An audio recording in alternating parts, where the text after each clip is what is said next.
Papež Frančišek je med današnjo splošno avdienco govoril o jubileju usmiljenja, ki se je začel včeraj z odprtjem svetih vrat v baziliki svetega Petra. Zakaj jubilej usmiljenja?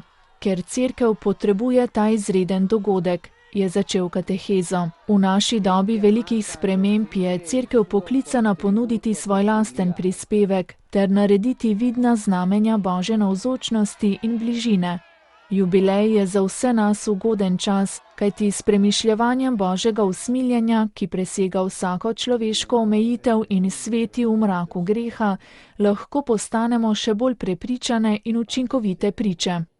Obrniti pogled k Bogu, usmiljenemu Očetu, in k bratom, ki potrebujejo usmiljenje, pomeni pozornost usmeriti na bistveno vsebino Evangelija.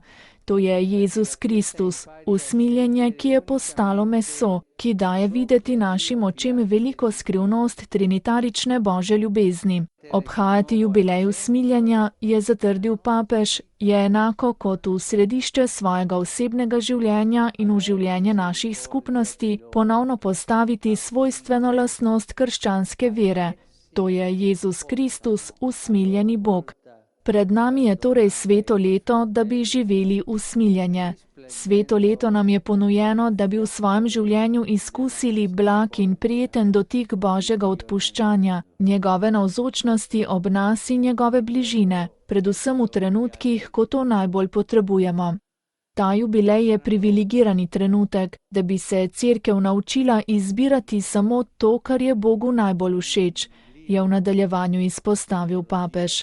In kaj je Bogu najbolj všeč?